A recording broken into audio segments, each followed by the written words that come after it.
எனக்கு தந்தையார் நாட்டு மாடுகள் மீதும் இயற்கை விவசாயத்தின் மீதும் மிகப்பெரிய அன்பு கொண்டிருந்தவர்.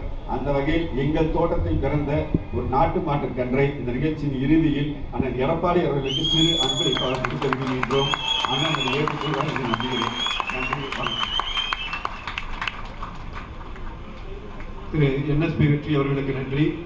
அடுத்ததாக இந்த வரலாற்று சிறப்பு மிக்க நிகழ்விலே முன்னிலை ஏற்றிருக்கின்ற மாண்புமிகு முன்னாள் அமைச்சர், சட்டமன்ற எதிர்க்கட்சி கொறடா, தொண்டாமுத்தூர் சட்டமன்ற உறுப்பினர், அனைத்து இந்திய அண்ணா திராவிட முன்னேற்ற கழகத்தினுடைய தலைமை நிலைய செயலாளர், போற்றுதலுக்கும் மரியாதைக்கும் உரிய அண்ணன் SP வேலுமணி அவர்களை விழா உரையாற்றுமாறு அன்போடு அழைக்கிறோம்.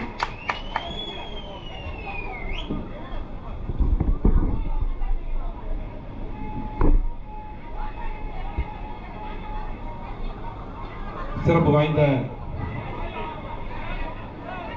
உழவர் காவலர் பேராசிரியர் அண்ணன் NS பழனிசாமி அவர்களுடைய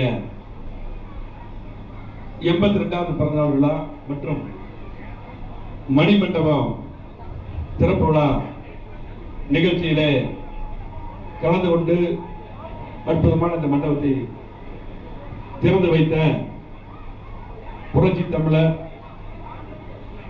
கழகத்துடைய பொதுச் செயலாளர், முன்னாள் முதலமைச்சர், 2026 தமிழ்நாடு முதலமைச்சராக பொறுப்பேற்கக்கூடிய அருமையண்ணன், உள்ளவர்களின் பாதுகாவலர், காவேரி காப்பாளர், சட்டமன்ற எதிர்க்கட்சி தலைவர் மாண்புமிகு அண்ணன் எடப்பாடியார் அவர்களே, இந்த நிகழ்ச்சிக்கு தலைமை பொறுப்பேற்கக்கூடிய திரைப்பட ஒளிப்பதிவாளர் NSP அண்ணனுடைய புதல்வர் அருமை தம்பி NSP வெற்றி அவர்களே, வரவேற்புரையாற்றிய